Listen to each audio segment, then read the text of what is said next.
Hello. Let us see the nutritional needs of children and understand it properly.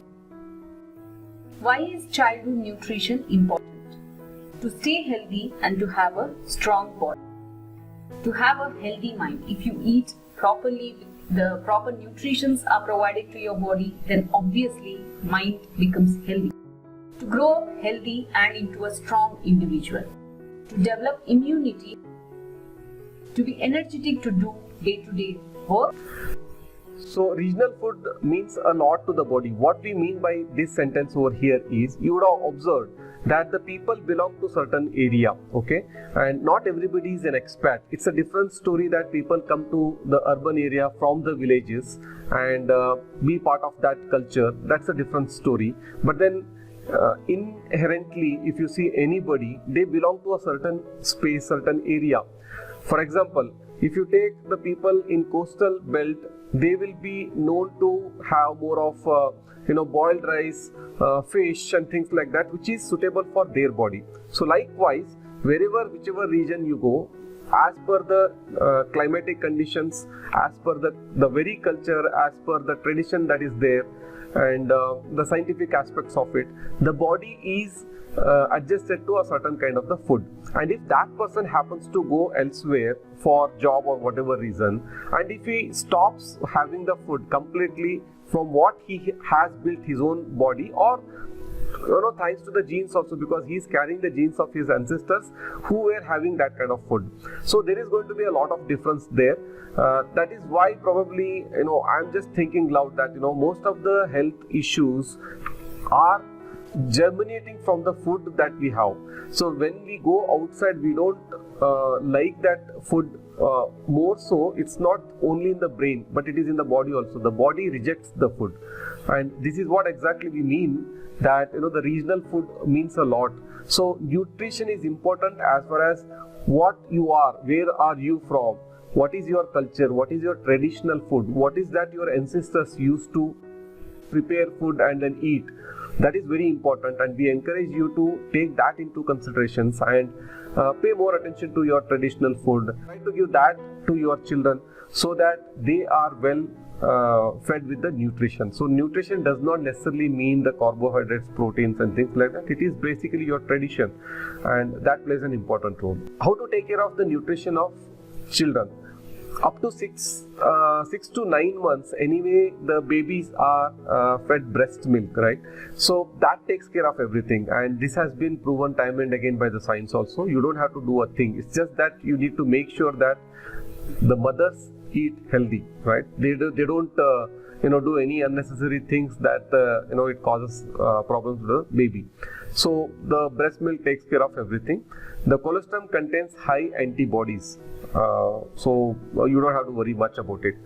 The problem starts when the toddlers and 6 to 7 years and then pre-teens. That is where you got to be more careful about the food. Toddlers need to develop bone and teeth, and that is developed from calcium, and calcium comes from milk, oatmeal, etc.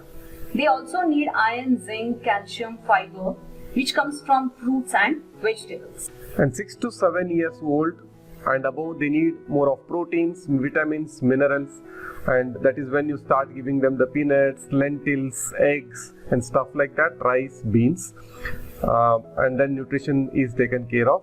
Then pre-teens, teens, they need more of calcium, more of carbs, more of fats, because the body is hyperactive.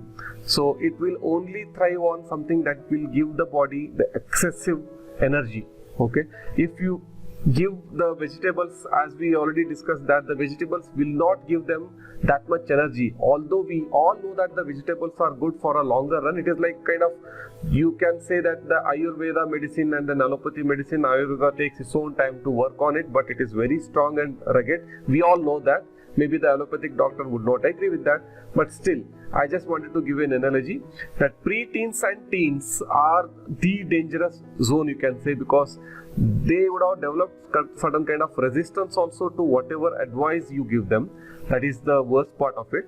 At the same time, we need to understand that their body is fast developing in such a way that they want to keep eating. Now, how the whole objective or the crux of the whole course is surrounding the fact that how can we actually convert that binge eating of the snack or munching effect to less harmful and to possibly make it more healthy, right?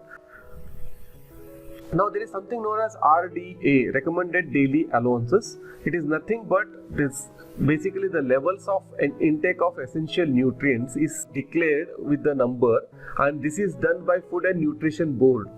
And this board makes sure that whether it is child or adult, urban, rural people, anybody, they are supposed to have this. Man, woman, anybody, they need the body needs these many nutrients. Okay, this has been said. For example, calcium, the actual intake recommended one is 800 milligrams per day. Iron is 13 mg per day, like this. And it is very kind of time consuming to read, and it is read and comprehended only by the scientists and not by people like you and me, right? We can sit and read so many things, but we won't understand anything. Even if we understand, we can only have the knowledge out of it, but then calculation will not be practically useful. What will you eat in order to make sure that you have had 800 milligrams only? What if it is more? What if it is less? You don't know, right? And it is actually not possible to follow the RDAs for all the nutrients also, and it is definitely impossible to follow at home. Now, what is the solution we have? So there are general guidelines for that.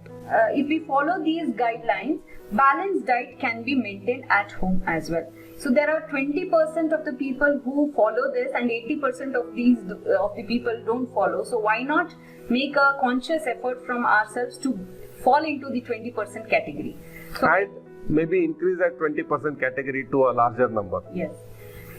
So provide variety of foods to ensure a balanced diet. It's not only the spice of the life, but also the essence of nutrition and health.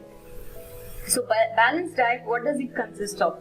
Cereals, millets, pulses, vegetables and fruits, milk and milk products, egg, meat, fish, oils and fats, nuts and oilseeds. So basically it is everything. Only thing you need to know in those things also what is actually good and what is bad. So planning of the food is essential.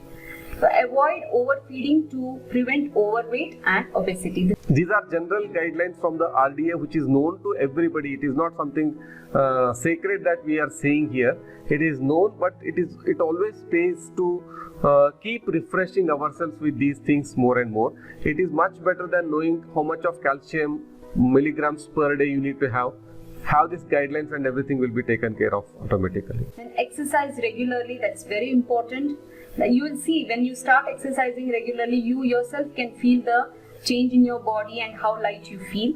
Restrict salt intake, this is very important. The sodium content, it should be maintained in the body. If it increases, then again it leads to obesity and other lifestyle diseases.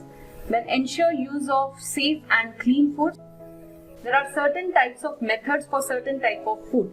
So we have to follow those cooking processes in order to prepare the food in a right way. Enough amount of water to be taken on a daily basis, then minimize use of processed food. So that brings us to the end of this session. We will see what is there in the next video. Bye-bye. Bye.